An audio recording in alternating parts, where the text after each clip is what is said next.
कर्नाटक में कौन होगा विजयी? किसकी बनेगी सरकार? राहुल गांधी ने कार्यकर्ताओं से क्या कहा? कर्नाटक का राजनीतिक रण 10 मई को वोटिंग के बाद थम गया। हालांकि वोटिंग के बाद तमाम संस्थाओं द्वारा किए गए एग्जिट पोल्स के नतीजों ने सबको हैरान कर दिया है। दरअसल इन एग्जिट पोल्स में लगभग सभी ने कांग्रेस और बीजेपी में कांटे की टक्कर दिखाई है। हालांकि इसमें भी कांग्रेस का पलड़ा बीजेपी से भारी दिखाई दे रहा है। लेकिन यह सत्ता का सिंहासन किसके नसीब में होगा, ये 13 मई को नतीजों से पता चलेगा। लेकिन उससे पहले कांग्रेस नेता राहुल गांधी ने अपनी प्रतिक्रिया दी है। दरअसल राहुल गांधी ने ट्वीट करते हुए अपने कार्यकर्ताओं को संबोधित किया। उन्होंने कहा, मैं बब्बर शेर कांग्रेस कार्यकर्ताओं और नेताओं को एक अच्छी तरह से चलने वाले गरिमापूर्ण अभियान के लिए धन्यवाद देना चाहता हूं। उन्होंने आगे लिखा कि प्रगतिशील भविष्य के लिए बड़ी संख्या में मतदान करने के लिए कर्नाटक के लोगों को धन्यवाद।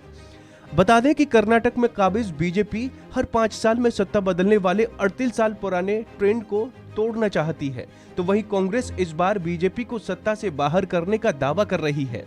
वहीं जेडीएस को उम्मीद है कि 2018 की तरह एक बार फिर पार्टी किंग मेकर की भूमिका में नजर आ सकती है। यही वजह रही कि इस बार के चुनाव के प्रचार में भी सभी राजनीतिक पार्टियों ने पूरी ताकत झोंक दी थी। लेकिन जिस तरह के एग्जिट पोल्स के नतीजे आए हैं, उससे कहीं न कहीं बीजेपी खेमे में चिंता की लहर होगी। हालांकि बीजेपी की ओर से लगातार दावा किया जा रहा है कि 13 मई को जो नतीजे आएंगे वो बीजेपी के हक में ही होंगे। गौर हो कि राज्य की 224 विधानसभा सीटों के लिए 2615 उम्मीदवार मैदान में थे। सत्तारूढ़ बीजेपी ने सभी 224 विधानसभा सीटों पर अपने उम्मीदवार उतारे थे। विपक्षी कांग्रेस पार्टी ने 223 उम्मीदवार उतारे थे। हालांकि कांग्रेस ने मेलुकोट सीट पर उम्मीदवार नहीं उतारा। वहीं किंग मेकर बनने की उम्मीद में जेडीएस पार्टी ने 207 उम्मीदवारों को मैदान में उतारा, जबकि आम आदमी पार्टी ने 209 सीटों पर चुनाव लड़ा है। बसपा ने राज्य की 133 सीटों पर चुनाव लड़ा। वहीं चुनाव आयोग से मिले आंकड़ों के मुताबिक कर्नाटक में इस बार 72.63% वोटिंग हुई है। अभी ये वोटिंग प्रतिशत और बढ़ने की उम्मीद है, क्योंकि इसमें पोस्टल बैलेट और होम वोटिंग का आंकड़ा शामिल नहीं है। वहीं 2018 के चुनाव में 72.44% और 2023 में 71.83% वोट पड़े थे।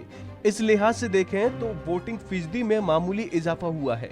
कर्नाटक में सबसे ज्यादा 90.93% वोटिंग मांड्या जिले की मेलुकोट विधानसभा सीट पर हुई, तो सबसे कम मतदान 47.43% बेंगलुरु की सीवी रमन नगर सीट पर हुई। तो फिलहाल इस खबर में इतना ही। बाकी अन्य अपडेट्स के लिए बने रहिए वन इंडिया हिंदी के साथ।